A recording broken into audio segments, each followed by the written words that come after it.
आखिर क्या रहा जब 15 महीने बाद हजारों बंधकों को घर जाने का मौका मिला तो देरी क्यों हुई?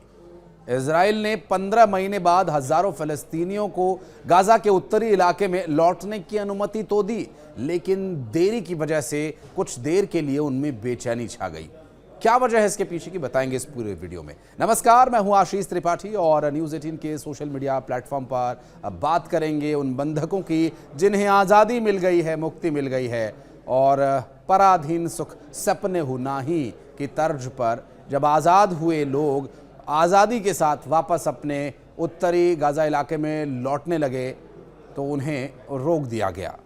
इसके बाद हज़ारों लोग अपने घरों की तरफ जब लौटने लगे तो सीज़ फायर डील के तहत जो ये तय हुआ था कि इजराइल और 25 जनवरी से उत्तरी गाजा में फ़लस्तीनी लोगों को लौटने की अनुमति दी गई है। हालांकि इजराइल हमास के बीच विवाद की वजह से इसमें 2 दिन की देरी हुई। दरअसल इजराइल का आरोप ये था कि हमास ने आखिरी वक्त पर एक बंधक को रिहा नहीं किया। अब इसके बाद हज़ारों की तादाद में फ़लस्तीनी कई दिनों से सीमा पार करने की कोशिश करते रहे, जो इंतजार में थे। जैसे ही इजराइल की सहमति मिली, हजारों लोग यहां नेतराजिक कॉरिडोर से गाजा के उत्तरी हिस्से की तरफ बढ़ने लगे, जो कि एक सुखद एहसास था उन लोगों के लिए जो यहां से न जाने कब से यहां पर बंधक के तौर पर बंधे हुए थे, रुके हुए थे या उन्हें रोका गया था। इजराइल ने हमास जंग शुरू होने के बाद गाजा के उत्तरी हिस्से को खाली कर दिया था और इसके बाद 10 लाख से ज्यादा लोग उत्तरी गाजा से दक्षिणी गाजा की तरफ पलायन करने लगे थे और इसके बाद इजरायली सेना ने वहां पर हमला किया और इस इलाके को अब सील कर दिया गया था।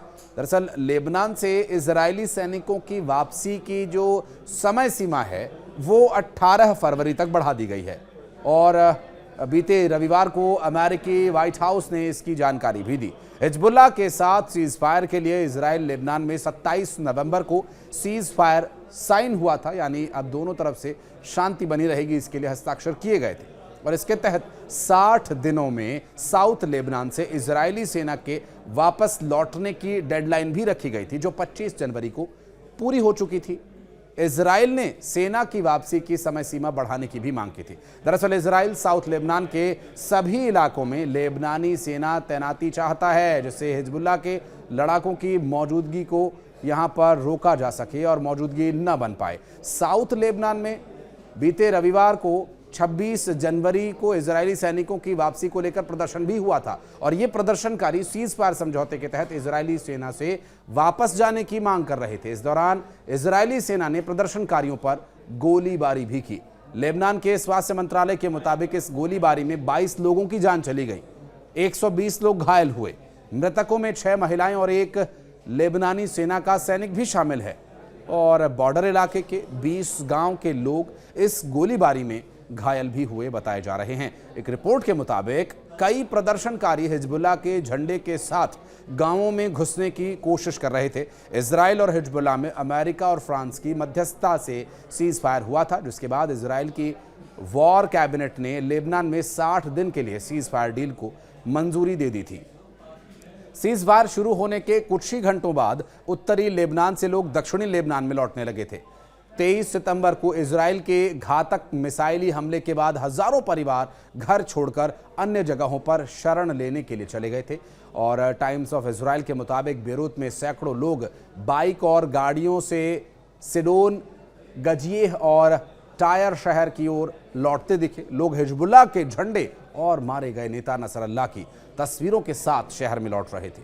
अब इजरायली हमले से अब तक 3,800 लोग जो जान गंवा चुके हैं, जबकि 15,500 लोगों को गंभीर रूप से चोट खानी पड़ी और लगभग 1 लाख घरों को बर्बादी का ये मंजर देखना पड़ा इस युद्ध की वजह से।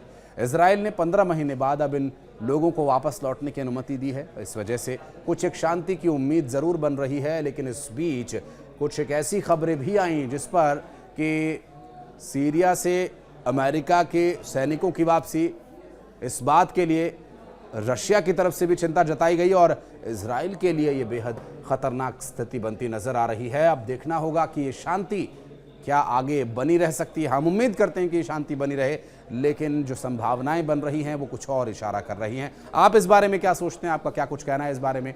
कमेंट सेक्शन में आकर हमें ज़रूर बताइएगा। धन्यवाद।